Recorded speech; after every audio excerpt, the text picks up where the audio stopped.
Robin Hood, Nitin, Sreeleela, Lal, Aadukalam Naren இவங்களாம் நடிச்சு director Venky குடும்பலா டைரக்ஷன்ல ரீசெண்டா தியேட்டர் ரிலீஸ் ஆகி இப்போ ஓடிடியில் அவைலபிளா இருக்கிற ஒரு தெலுங்கு படம் தான் இந்த ராபின்ஹுட்.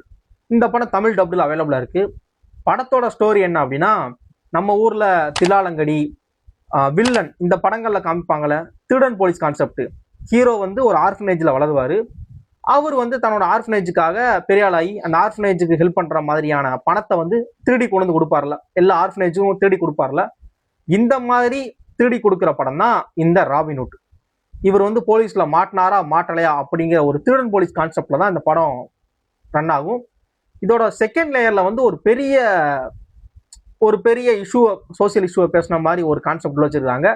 இது நம்ம நிறைய தெலுங்கு படத்துல பாக்குற மாதிரி தான் இருக்கு.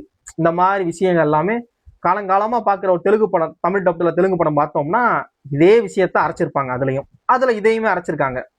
இந்த திருடன் போலீஸுங்கிறது படத்துல ஒரு சின்ன ஒரு போர்ஷன் தான். இதுக்கு அடுத்து படம் வேற எங்கிட்டோ போகும், அது கொஞ்சம் கூட நம்ம கெஸ் பண்ணிருக்க மாட்டோம். அந்த மாதிரி இருக்கும். படத்துல நிதின் வந்து அவரோட கேரக்டரை ரொம்ப நல்லா நடிச்சிருக்காரு. ஸ்ரீலீலாவோட கதாபாத்திரம் பாத்தீங்க அப்படின்னா, ஆலின் அழகுராஜால தமன்னா, காஜல் அகர்வால், சுறா படத்துல தமன்னா, சத்தியம் படத்துல நயன்தாரா இவங்களோட கதாபாத்திரம் பாத்தீங்க அப்படின்னா இந்த படங்கள்ல ஒரு லூசுமா நடிச்சிருப்பாங்க. இந்த படங்கள்ல அதே மாதிரி இந்த படத்துல ஸ்ரீலீலா வந்து ஒரு லூசுமா நடிச்சிருக்கிறாங்க. படத்துல நிறைய காமெடிகள் இருக்கு, ஆனா எதுக்குமே நமக்கு சிரிப்பற மாட்டேங்குது. படத்தோட சண்டை காட்சிகள் எல்லாமே அறிவியலே ஆடி போயிடும் சண்டை காட்சிகளை பார்த்தா. அந்த மாதிரியான ஒரு சண்டை காட்சி அமைப்பா இருக்கு.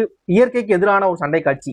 அப்படி படத்தோட மியூசிக் ஸ்கோர் வந்து ஜிவி பிரகாஷ், நீங்க என்ன வேணாலும் பண்ணிக்கோங்க, ஏன் வேலையை நான் முடிச்சிடறேன் அப்படின்னு சொல்லி அவரோட வேலையை ரொம்ப கச்சிதமா முடிச்சிருக்காரு. படத்தோட சினிமோட்டோகிராஃபி ஒர்க் வந்து ரொம்ப ரிச்சா இருக்கு நிறைய இடங்கள்ல. அதுவும் அந்த ஒரு ஃபைட்டு, ஒரு கார் சேஸ் சீன் இருக்கும், கார் சேஸ் பண்ணுவாங்க.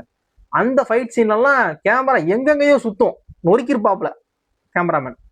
அதெல்லாமே ரொம்ப நல்லா இருந்துச்சு. படத்தோட பாடல்கள் எல்லாமே எதுக்குடா நமக்கு அப்படின்னு யோசிச்சோம்னா, இந்த பாட்டை நான் உங்களுக்கே வைக்கலடா, எங்க தெலுங்கு ஆடியன்ஸ் வச்சிருக்காண்டா அப்படின்னு சொல்லி டைரக்டர் ஒரு ஆன்சர் கொடுக்குறாரு. ஏன்னா படத்தோட 5 பாட்டுமே ஏன் எதுக்குங்கிற மாதிரி நமக்கு யோசிக்க தோணுது. அது தெலுங்கு ஆடியன்ஸ்க்கு வந்து கொண்டாட்டமா இருக்கு அவங்களுக்கு. இந்த படம் வந்து G5ல தமிழ் டப்ல அவைலபிளா இருக்கு. உங்களுக்கு பார்க்க விருப்பம் இருந்தா மட்டும் இந்த படத்தை நீங்க பாருங்க. உங்களுக்கு பிடிச்சிச்சுன்னா கமெண்ட் பண்ணுங்க, பிடிக்கலனாலும் கமெண்ட் பண்ணுங்க ஏன் பிடிக்கல அப்படின்னு. Thanks for